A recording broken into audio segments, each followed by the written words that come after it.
Bom dia, irmãos, a paz do Senhor. Eu gostava de partilhar convosco um versículo bíblico que se encontra em Marcos, capítulo 6, a partir do versículo 34, que diz o seguinte: Quando Jesus desceu do barco e observou aquele enorme ajuntamento de pessoas, sentiu compaixão por elas, porquanto eram como ovelhas sem pastor, e sem demora passou a ministrar-lhes muitas orientações.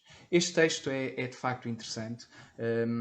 Jesus tinha falado com os seus discípulos para eles se resguardarem, para ir para um lugar mais resguardado, um lugar deserto, onde pudessem também descansar e comunicar uns com os outros. E as pessoas, reconhecendo Jesus e os discípulos, rapidamente se encaminharam para o sítio para onde eles iam, e diz a Bíblia que eles chegaram lá ainda antes dos discípulos e de Jesus. E assim que Jesus desce do barco, ele olha para aquela imensa multidão, e a reação e a expressão de Jesus aqui em Marcos é tremenda. Diz que ele teve imensa compaixão por elas, por essas pessoas, porque elas eram como ovelhas sem pastor. E é interessante pensar nesta compaixão de Jesus. Este episódio é o episódio da multiplicação do pão e do peixe.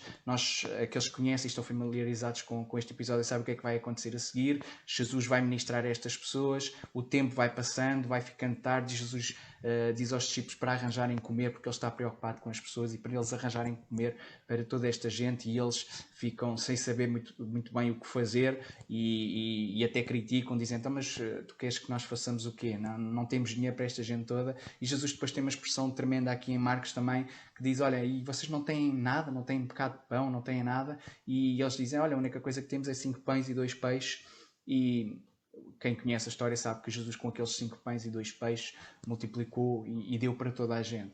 E é interessante esta passagem, porque de facto nós estamos numa altura em que nós necessitamos de compaixão, que exerçam compaixão para connosco, mas acima de tudo que nós também exerçamos compaixão para com os outros. Esta é a nossa chamada enquanto igreja.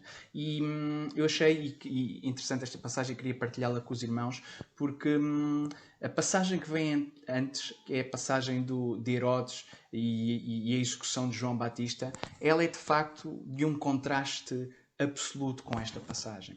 Herodes denominava-se rei e ele, no seu palácio, convida a imensa gente, dá um enorme banquete que culmina com a morte de uma pessoa, simplesmente por motivos fúteis, porque alguém o assim queria, e Herodes queria agradar a essa pessoa, resumindo muito a história. E temos aqui alguém, e é nisto que eu acho que é interessante estas histórias, temos 2 histórias em que alguém que se considera rei e que deveria claramente apoiar o povo, estar com o povo, liderar o povo, ter compaixão do povo, era a pessoa que não tinha nada disso. Era uma pessoa que não liderava, uma pessoa que não tinha compaixão, uma pessoa que estava preocupada com os seus próprios propósitos, alguém que estava num palácio, numa grande...